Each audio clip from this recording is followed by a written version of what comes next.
Okay, so we are revisiting a topic that we had already explored, I think twice already, but now we have ourselves an article on The Athletic that went out there and highlighted a trade proposal, which I thought was interesting to go out there and talk about. So today we are heading over to the Detroit Red Wings and talking about their goaltending.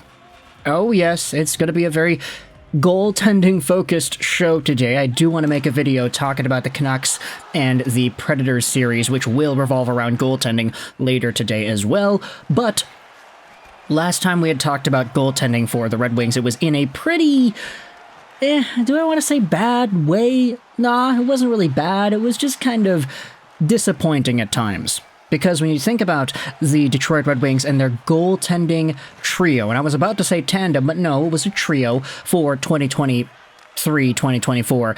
You had three guys, well, four. Let's not count Michael Hutchinson, he only played one game.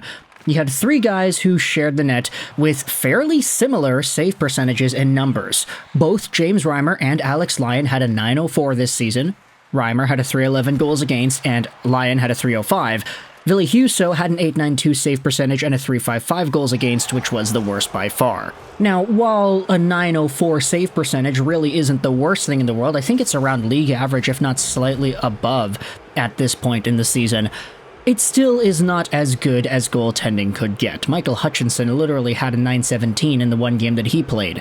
But when it comes to the Wings and their goaltending, I think everybody is kind of settled into the idea that Alex Lyon is going to be the king. He is the Lion King heading into the next few years. I mean, he's got one more year in his contract with $900,000 on it. He's 31, so he technically is in the prime of his career, and this was the first season, pretty much, where Alex Lyon was tasked with being a full-time starter for certain parts of the NHL campaign. 44 games is a pretty good amount of games. It's already over half. So if the Wings wanted to keep Lyon as their number one, or their 1A, if you want to say that, it does seem like an appropriate option here. But when it comes to the idea of the Wings acquiring a true number one, this is a guy that we have talked about before in the capacity of being traded to the Wings, and this article by Eric Duhachek on the 26th goes out there and talks about it. Now, you won't see it right away in the title of the piece or whatever. It's titled this: The Red Wings' Next Goalie, the Sharks Coach, and Replacing Thatcher Demko. This is Eric Duhachek's notebook. Now, because the article is on The Athletic, you know the protocol here. It's behind a paywall. We're going to leave a link in the description. You could read it if you have The Athletic, but because it is paid for material, we're not going to go out there and screenshot this directly. Instead, let's go over onto Spectre's Hockey from yesterday, April 28th, because Lyle Richardson goes out there and summarizes the piece here that we care about. If you scroll down into this article, it actually talks about a separate piece made by Max Bultman about the Red Wings offseason roster moves. He talked about the roster issues the Wings might have and what they might need to address this summer. It then says here that Max Bultman writes, the Wings could attempt to move Ville Husso, Robbie Fabry, and Olli Maatta, as these players are entering the final years of their contracts.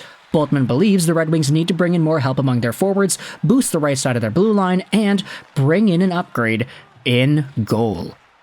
Bultman's colleague, Eric Duhachek, and then he refers to the article that we had just looked at, suggests the Red Wings should look into acquiring goaltender Jacob Markstrom from the Flames.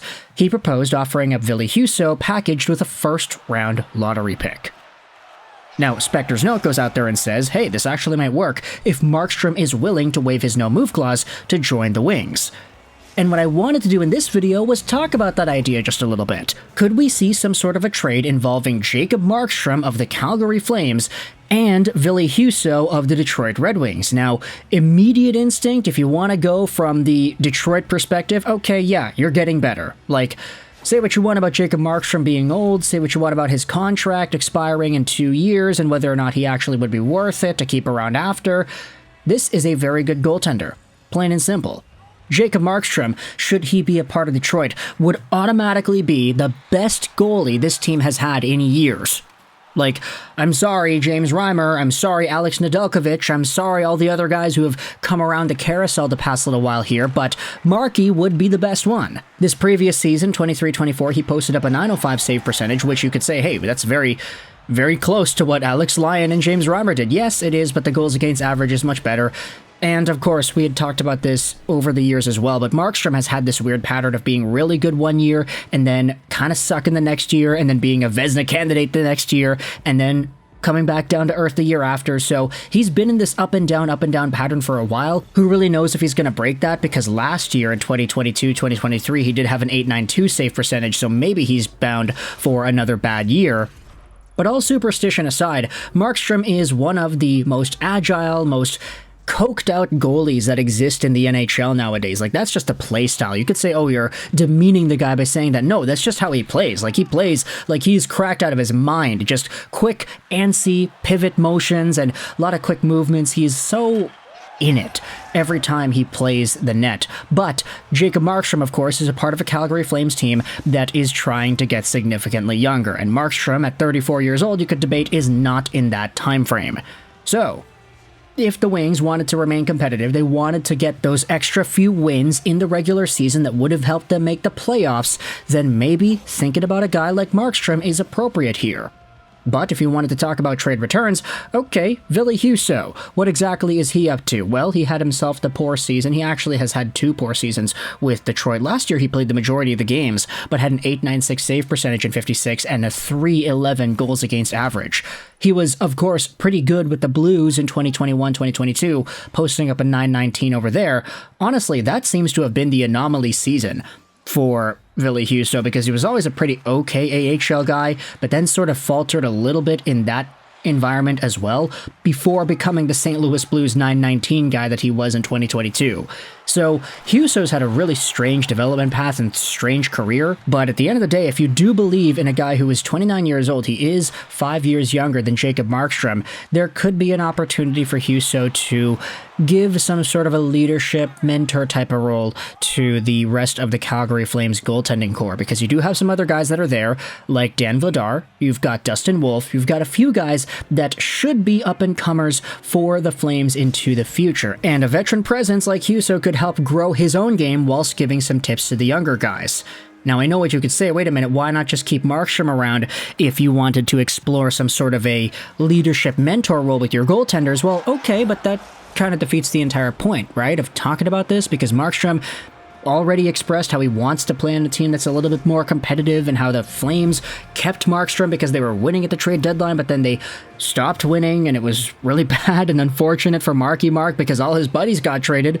Everybody's gone. No more Lindholm, no more Zadorov, no more Toffoli, no more Hanifin too. I mean, everybody left. So Markstrom's still sticking around. This was like the only guy that was here. And if the Flames really want to commit to getting younger everywhere, like, sure, you're not going to get rid of the Huberdeau and Kadri contracts anytime soon, but if Marky Mark is available, then that could be some sort of a deal that I think is worth thinking about. Ville Husso and a first? Like, the first round pick, that's where I think a lot of Calgary Flames fans will see value out of this trade, because, hey, the Wings aren't too amazing. Like, sure, they were good enough to maybe make the playoffs in a very final wildcard role, but if you had asked anybody if the Wings had a playoff-worthy season in 23-24, I think a lot of people would say probably not.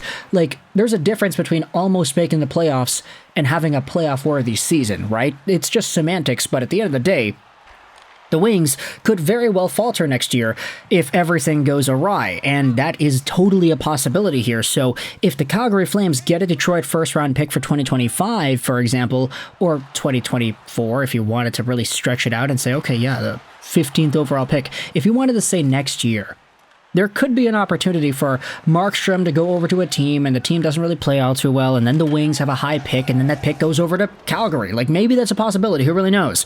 Even if it's not, still having the Wings finish in a position where they're not a playoff-worthy team does give the Flames some ammo to say, okay, what can we do with the second top 20 pick? That's pretty good, right?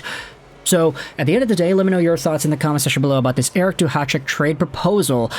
Calgary sends over Jacob Markstrom to Detroit in exchange for Ville Husso and a first-round pick. What are your thoughts about this entire trade? If you're a Flames fan, if you're a Wings fan, do you think this is an appropriate move to do? Why or why not? Let me know your thoughts in the comment section below. I hope you enjoyed this video.